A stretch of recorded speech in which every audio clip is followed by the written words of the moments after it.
One. We're on. Saturdays are for French toast, grilled bananas, and a flat white. Good morning from the 808 Breakfast Banter. Grilled bananas. You like? I mean, like the bacon on the side. I can't say I've ever had a grilled banana. Yeah, that's what like islanders eat grilled banana, don't they? Or the like cooked banana.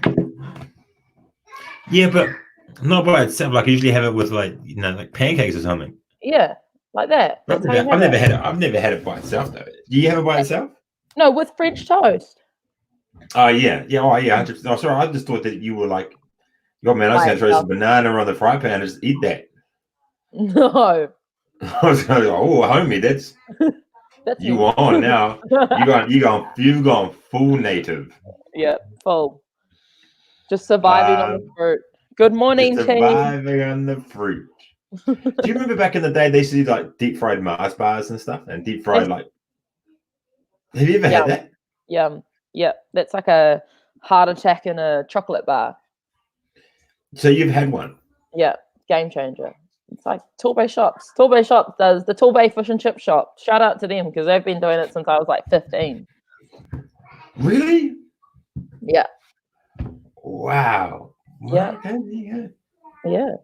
Deep fried chocolate bar, bro. Yum. Yummy. Okay. Well, I gotta give it to you. Give it to you. Yeah. You do feel gross after. Yeah, I could imagine. Like it just doesn't. It's like people say, "Oh, have you had deep fried ice cream?" No. Yeah, I haven't had that, but apparently that's good. Yeah, I've heard that as well. It just like I think I'd had someone would just have to just turn up to one day and say, "Here you go," and so I don't think I could actually go buy one. Yeah, because I would just find it just so fucking weird. You know what I mean? Just like, oh. But there you go. So, what did you get up to yesterday? Yesterday was a good day after we finally told everyone that we were going to be having a chat to Jamie Greene. So that was cool because a whole day of me trying to hold that inside. Oh. And then I dropped something else on you. Yes, and then you did, which has just sent me to another level. But no, that excitement got me through the day, and it was cool just to pump out the RX debrief show with the boys. Trained, had a few wines last night, and then decided to do zoo. Chuck, right. Charlotte Webb. Yes, that was your idea to do zoo. What a GB though! What a good chick. Oh, absolute GB. Everyone needs to give Chuck a shout out for halving the reps for us last night because she jumped in the pool and vortex the vessel. Yes. Yeah, like and she was like, as soon as I was like, I wonder if she'll do it, and I said it, she's like, done. Yeah, I know. There's no thinking about it. She was bang straight into it. I was like, she knows. Yeah, and that kind of, and like your whole crew, right? You've got Lucy through the Vic and all of you girls and the guys as well. That's what I think about if I was thinking about you guys doing that. It's that shit. And that's what you guys just stood up, man, and like it was good. And I was like, oh, that's pretty awesome. It would have been cool if the lights were on and she did the money, but obviously it was too dark. But it's still pretty sick. Oh yeah! As soon as you called it, I was like, oh god, she's not gonna say no. She is not gonna back out. And then before you'd even finish, and she was like, I'll do it. I'll just do it. What is it? Yeah. I'll do it now, and we have to do any reps, and we can just sit here and drink. Oh, hey, that could have been an option. Well, if I had given her that option, it probably would have been that, and you guys would have been a bit hammered for old. What was the game you guys played afterwards? Articulate. Oh, that's right. That's your go-to, eh? Yes, that is, and we figured out how to do it on the Zoom call. Game changer. Chuck, you genius. Message pass. Yes, because I reckon it'll be cool if because you can mute everyone, so then it's just the people that are talking that are that you're speaking the game to. So it ended up being really funny. Like, and then when everyone gets muted and you can see everyone in the background, that was even funnier too. Like, yeah. I was going to post this video of Lucy last night because, like, on the screen on the massive TV, and all you can see is her legs up in the air, knee just like, yeah. And then, like, the other teams are trying to get through that round, and all you can see is these eggs. That is awesome. Good. No, that was good, bro. But how are you feeling today? You know, today is a memorable day for you as you have served. How do you feel, bro? Oh, you know, it's really interesting, because you don't generally think, you know, like being an ex-military person. For me, as I don't think of Anzac Day a lot until it rolls around about a week out, maybe 2 weeks out.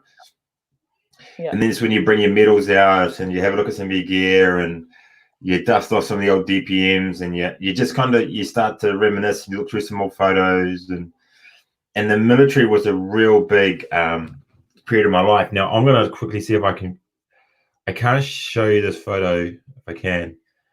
Oh my, I don't know if you can see that. Can you see that? Yeah. Which one is me? I reckon the guy that's pointing up with the gun. Yeah. Guess how old I am there. Did you just finish basic training? Yeah, I was 19. Wow. Baby big, bro. Look at that 19-year-old. I was 71 kilos. Wow. That's Coxie. That's the little bro Coxie. That's Cochrane. I don't know if you can see him looking like he's a gay pistol holder. I don't know. You know that one. Yeah. And then you got JP down the bottom. He's a GB, and he is I think he's a hunter now, a full-time hunter. Wow. But yeah. So Coxie, he posted it up, and I was like, oh, because I think that's when we very first touched pistols. Yeah. Yeah, and we took that photo, and that's in Wairu. Yeah. But yes, so yeah. As the day is, as memorable as it is it like it's? I was just having this conversation, and I don't want to take away from the highlight of Anzac, but my question, and I feel like I can confidently ask you without offending someone who's served before, right? What do we do in this, like, you know, in the future children and in their future children? What if they forget about this? What if they forget? Yeah, like, are they gonna? Because, you know, it was World War I, World War II, and then, like, the people that only remember it will be gone by then. You know, well, like, you know, that's super interesting you say that, and we're probably gonna get a little bit deep here, so I hope I won't go too deep. Yeah. Right. So there's been a real big in the veterans world, right? When I joined, you know, the veterans were. You had your World War I guys who were just the last of the guys who were just passing on. You had a lot of your World War II guys, Korean and Vietnam. Yeah. They were your big three, and you kind of looked up to those dudes because, like, fuck, they saw battle, like they were hard out. And then his team all kicked off, and then the Solis in Iraq and Afghanistan, and you know, we went through a period of about 12, 13 years of real solid. Probably not that long. Oh yeah, maybe right about that. Of just solid, just operational deployment after operational deployment. And whilst there wasn't a lot of, there were battles that happened, and there's a lot that's not reported. You know, if we were on a comparative scale, like World War II death rate, whether it's Korea and Vietnam, and then kind of there's still a death rate with all the other ones, but just not as high. Right. There then became a lot of us and them attitude, and RSAs and stuff like that, and it almost became like, for me, I wouldn't go into an RSA because I felt like I wasn't a veteran, because I always felt like those guys were veterans, not us. Even though I'd done 4 wars, it wasn't that. It was more like, oh no, I can't go there. But if you think about it now, the amount of PTS, post-traumatic stress disorder that came out of it was really high, and Veteran Affairs and RSA didn't fucking give a shit about a lot of us. Not specifically like Mike, but you know, there's a lot of dudes that were really struggling, were homeless, who couldn't adjust back to civilian life. And a really good friend of mine, remember I talked about a guy called Woody, we were called Salt and Pepper? Yeah. He started an organization called No Duff Charitable Trust. And basically these guys just use Facebook, and they go out and they find all these veterans who are in trouble and try and look after them, because the RSA and that just didn't do shit. Wow. But now, but there was, because there was no talking, right? There was no talking between we'll say the old guard and the new guard. Yeah. Now, because of certain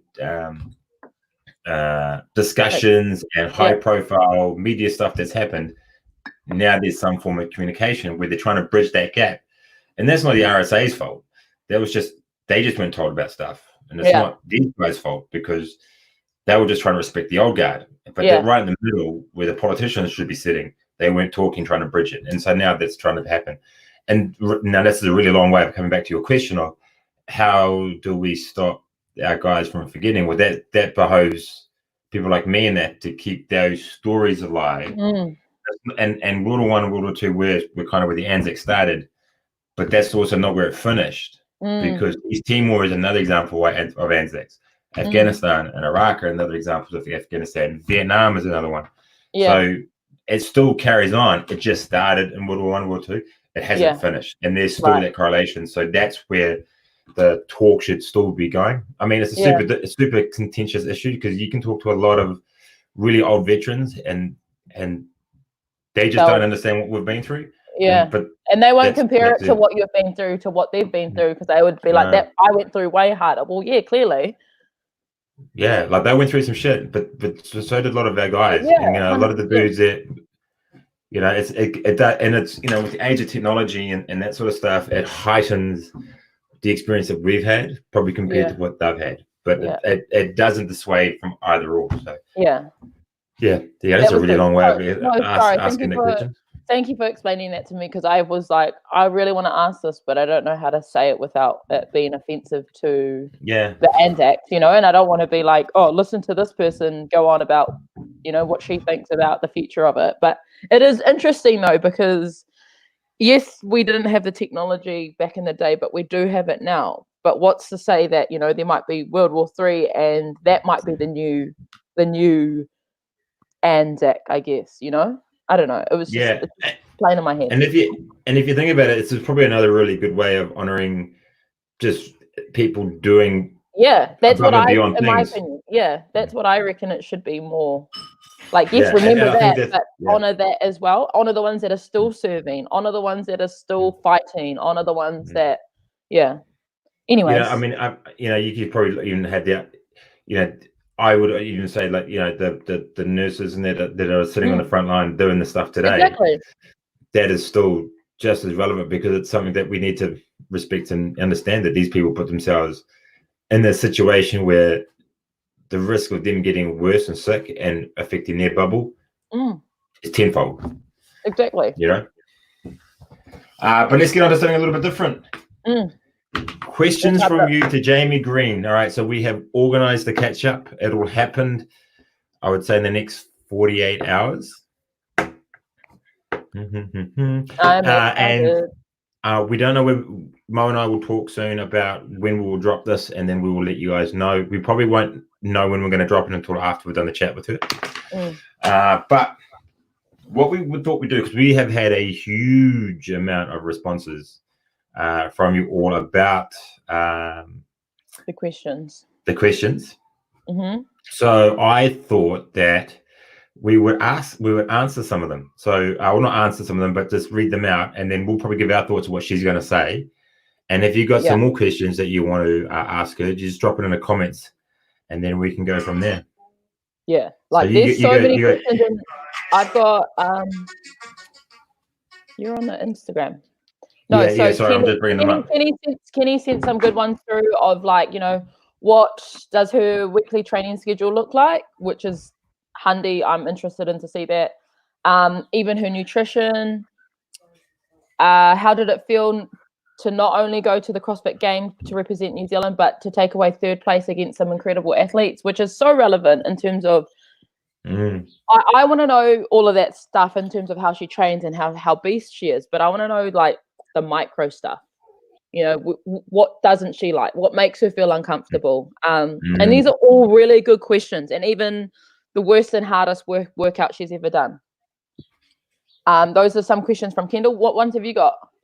I got, if she wasn't a professional CrossFit athlete, what would her dream job be? Yeah, I got that one. That was from Cole.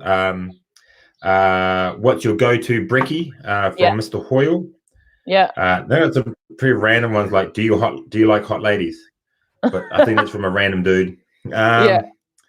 There was stuff like favorite memory of playing rugby when you're at university. Who were your sporting idols when you were growing up? Yeah. Do you remember your first workout ever when you kind of got into world of CrossFit? Like, was it, did you walk into the gym and do Fran, or what was your first experience? What's your next 5 years look like? Do you want to have kids? Immigrate back to New Zealand? Those types of things. So I was even cheeky enough. I'm even gonna I'm still thinking about this question, but I'm even like, oi, do you want to invest in opening a gym here and we'll run it? We'll just put your name on it. We can put the 808 brand on it. No, but Pazzo, that is a good question. I reckon too. Did she feel supported from NZ before she came third? And like for me, I remember when I first joined 808, and I think I found Tamarin first, and then I found Jamie, and then because they work in the same gym. Yeah, and then I remember being like, "Fuck, this chick's a Kiwi! Holy shit!" And then just looking at all her like lifting videos, like Kendall, you remember me when I'd be like, "Oi, this is how we should be snatching," and it was her just bumping up 60 like it was nothing, squat snatching. Yeah. So that's a good question, Paz, because I think I'm like in the cusp of bandwagon. Yeah, I think with her, I think she did really well 2 years ago at the CrossFit Games. It kind of came that top 5, and then she's kind of sat around that area, and then she had that breakout year. I think she got second at Dubai in 2018, and then transferred to 2019, and she got third at the games. And I feel like she hasn't even broken a ceiling.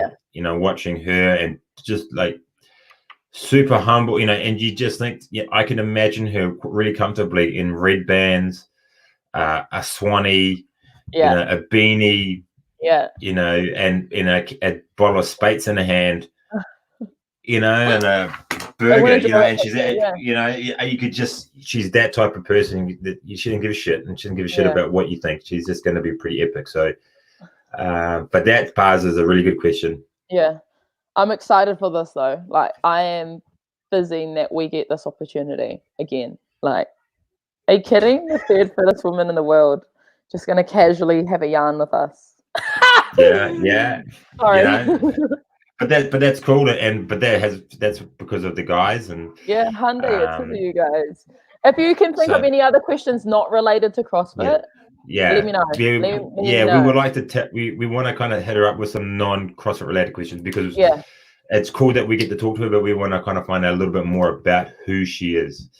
Because that's really important, you know what I mean? So for CrossFit, I want to know all those little things. Yeah. All right. So we're going to keep today short, because we want to get ready for Murph. And I just want to quickly say this as well, right? So a few people in the kind of fitness world have asked why I'm not doing the workout Tama or Doug, right? Which are New Zealand guys who passed away, and why we're doing an American-based WOD for Anzac days, not Anzac. What are you doing? Because, like I said yesterday, I was there. I was there when Murph happened. I was there when all 18 casters were passed. And for me, that's more personal.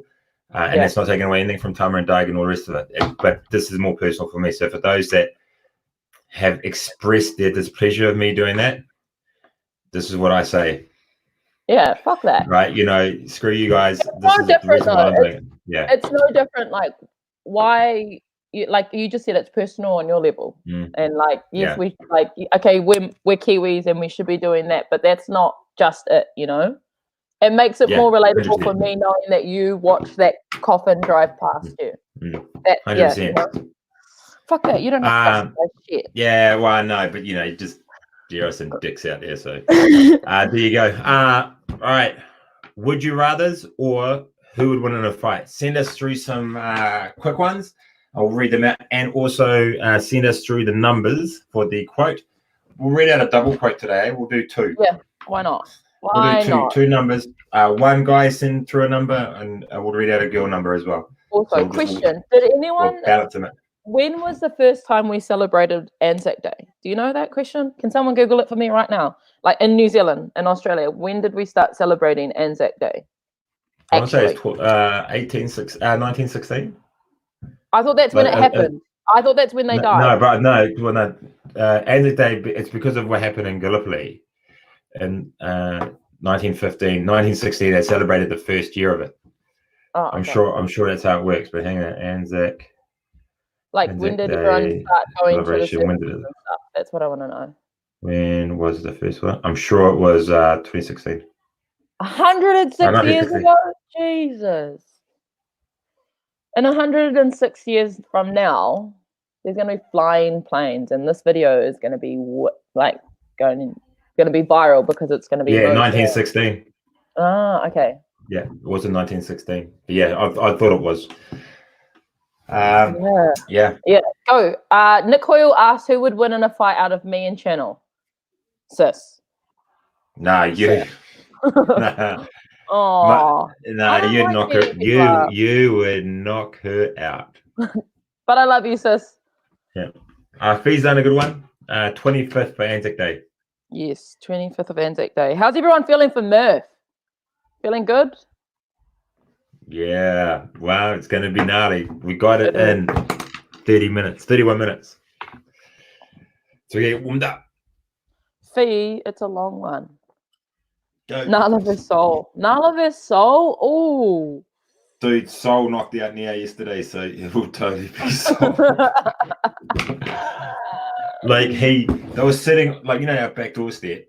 Yeah. And they're kind of playing. Soul then pushed Neo's head up and just went douche. And I was like, and then he looked at me and goes, he was being mean to me, and got up and just strutted off to watch TV. And Neo said to go. And I was just like, that's a walk-off knockout. Yeah, that's like a drop the mic. Yeah, that's a Mark Hunt. Kendall versus Jamie. Who would win in the fight? We're talking about Jamie Gresham, or we're talking about Jamie Greene? Gresham. Oh, Jamie all day.